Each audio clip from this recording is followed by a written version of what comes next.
Welcome to the PR Maven Podcast, a podcast all about growing your network and building your brand through traditional and digital networking techniques. I'm Nancy Marshall, the PR Maven and CEO of Marshall Communications. I've been strengthening brands through PR for over 35 years, and now I'm celebrating the success of executives, influencers, business owners, and entrepreneurs from all around the world, all of whom have cultivated their brands and broadened their networks through traditional and digital networking methods. Each week, I interview one of these interesting and influential individuals and provide an opportunity for you, the PR Maven Nation, to gain insights from their strategies and stories. So stay tuned for this week's episode, and thanks for listening.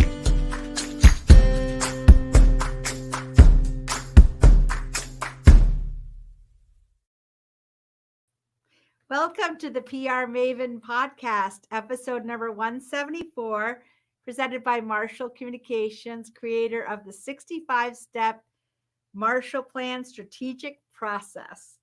For those of you who are new to the show, I'm your host, Nancy Marshall, the PR Maven and CEO of Marshall Communications. I want to welcome you. And with me today, our guest is Scott Dunn, president of the Maine Maple Producers Association. Welcome to the PR Maven Podcast, Scott. Thanks for having me. Yeah, it's nice to have you. So Scott Dunn started making maple syrup in Vermont with his family as a kid, where he also grew up as a ski racer, which is something that my kids did. So I kind of connect with him on that. And in high school, a neighbor had a sugar house up the road from Scott in Vermont, and he asked him to help him after school. And years later, Scott started making syrup on a small scale, and he has now grown to 1,600 taps and has direct-to-consumer and wholesale accounts all over Maine. His website sales have grown tremendously in the last 2 years, which coincides with the pandemic. Scott was elected as the president of the Maine Maple Producers Association 3 years ago at the start of the pandemic, and has worked to support the producers and grow the Maine brand. Their signature event, now in its 39th year, is Maine Maple Sunday. And each year, sugar houses open their doors for a maple celebration statewide on the fourth Sunday in March. And we'll talk more about that. But first, Scott, tell us about your history with maple products and how did you get involved with the industry? So like you said, making syrup as a kid with my family and then helping my neighbor in the backyard. I moved to Maine for college and stayed. And then one day while ice fishing with friends, one of my buddies was talking about making maple syrup. And I'm like, I can do that again. So I went home, walked the woods around my house and found that we did have a decent amount of maple trees. So I sold the idea of a sugar house to my wife, the idea that we could have a place to store other things as well as make maple syrup. And then it's just grown every year since then. We've added onto the sugar house multiple times. Maple Sunday events keep getting larger and larger, and it's just become kind of a passion. I got involved with the maple producers because I saw the need that if I wanted to grow my business, I needed to be able to influence the decisions that were being made on a statewide basis.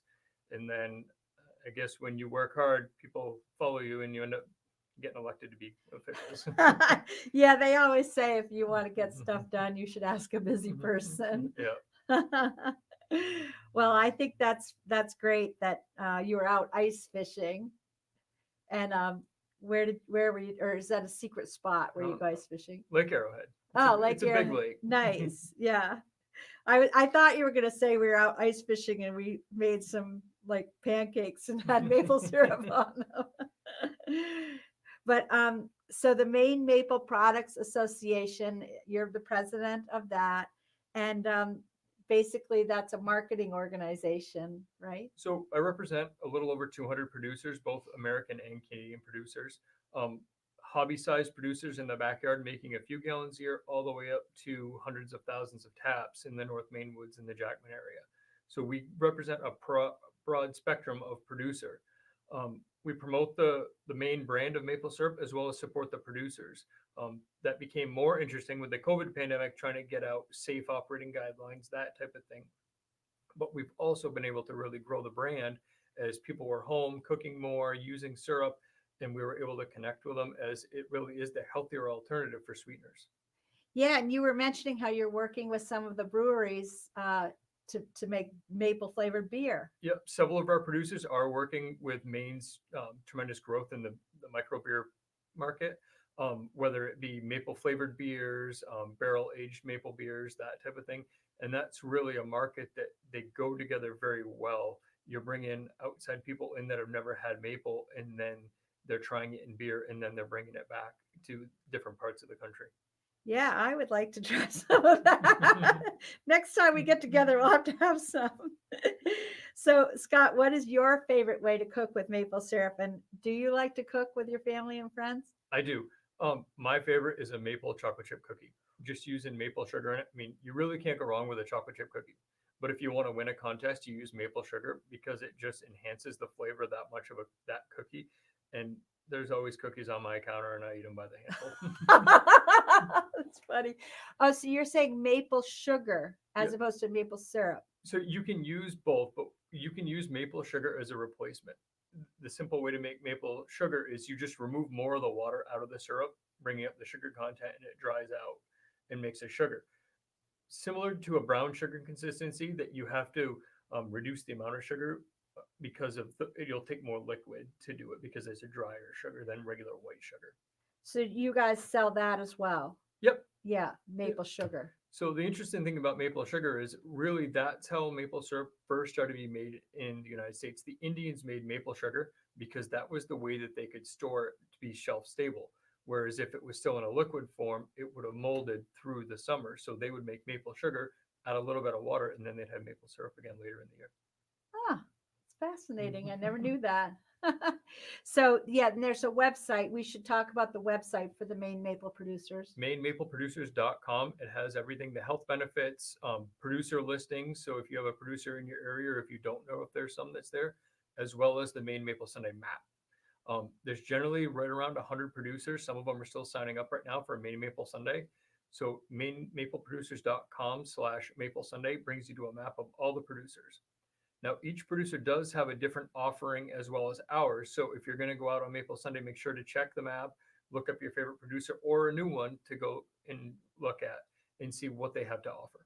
And this year, 2022, that's going to be on March 26th. Is that March correct? 26th and 27th. Some producers do Saturday and Sunday, but Maple Sunday is the 27th. So Okay.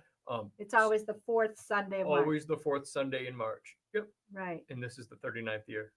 Wow. That's really incredible. And in full disclosure, I should say that Marshall Communications, my agency, is honored to be working with the Maple Producers Association. It's been a great partnership for several years now.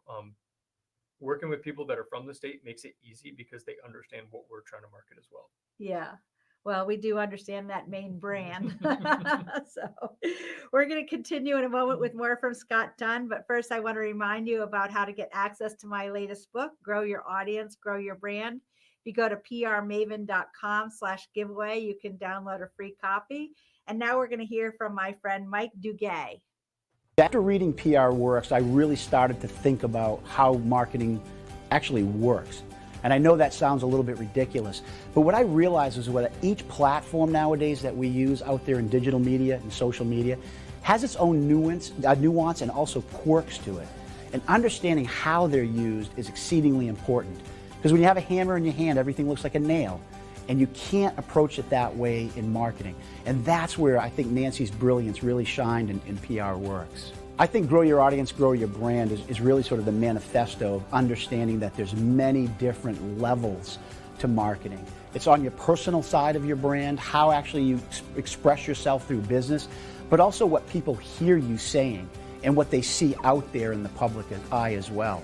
So I think what's really important there, that's really the blueprint of how you go about using these new social media platforms, but also to express who you are as a human being. Because people want to see you authentically and genuinely working with not only what you do, but also with the customers. And Nancy, on a personal level, I think that's who she is. She embodies that approach.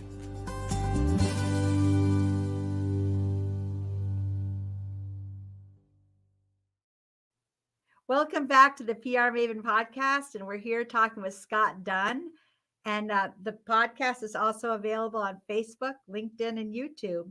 And we're actually at a new location today here at the studio in Portland. I'm very excited to be recording in a professional sound studio, which is really awesome. I hope you've noticed the difference. So, Scott, what do you think the Maine Maple brand represents in the hearts and minds of consumers? I think it's knowing their producers. Our producers put a tremendous amount of pride into their product. Everything from the way they care for the woods and the trees, into their sugar houses, and really the final product. It's made with passion and pride. Um, and being able to connect with that really makes people enjoy maple syrup that much more because they have their people. It's nice to hear stories when families come and they're like, we brought maple syrup home and my daughter wouldn't eat it because it wasn't yours. So the families, especially the kids, really buy into how it's made, the story of how it's made, and that has really grown the brand for a lot of producers. Yeah, well, the whole trend with farm to table now, especially parents want their children to understand that food just doesn't come from the grocery store. It originates somewhere Right, and on the land. right, and maple syrup is really the healthier alternative for processed sugars.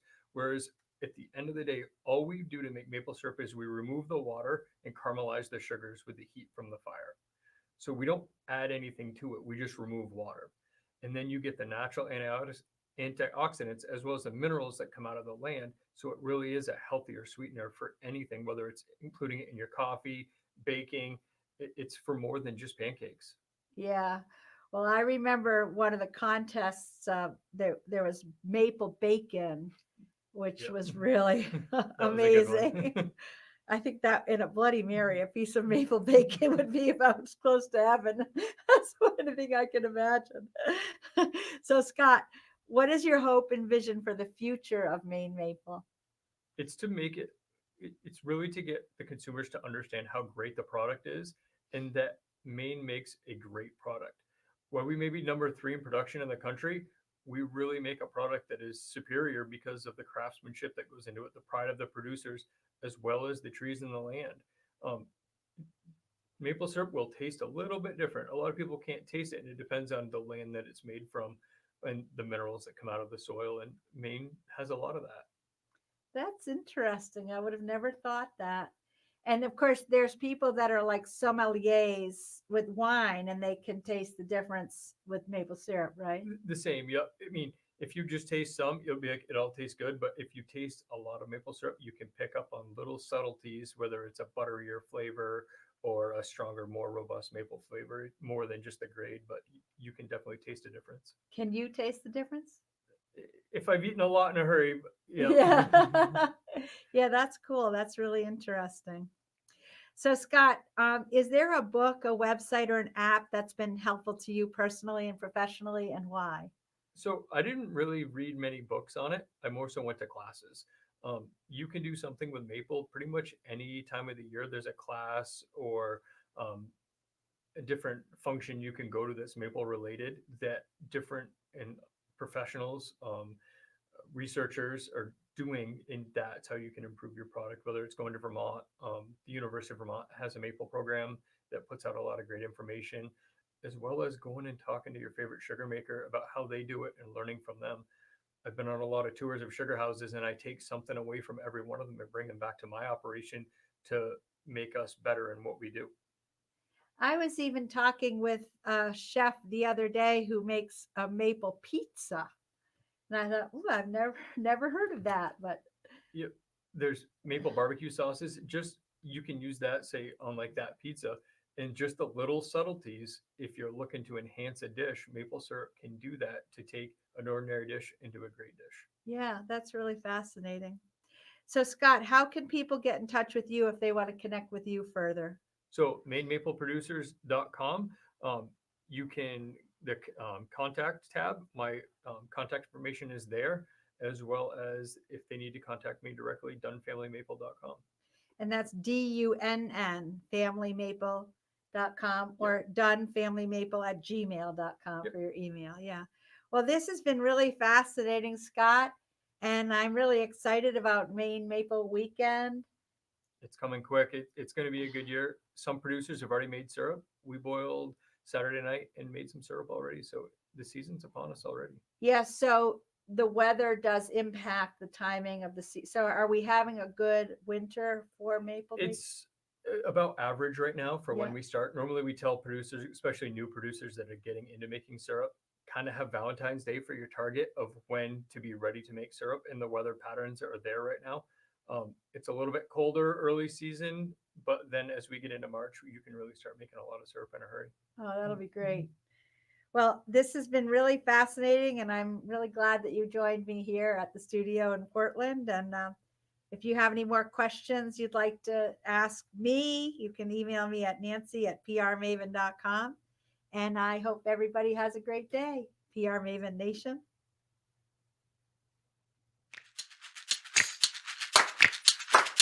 Thanks for listening to this episode of the PR Maven Podcast. I invite you to share a review of the podcast on iTunes or your favorite podcast player. Be sure to subscribe to our podcast so you never miss an episode. You can also join the PR Maven Nation on Facebook. It's free to join, and it's a great community of like-minded individuals who are all looking to learn and grow from one another.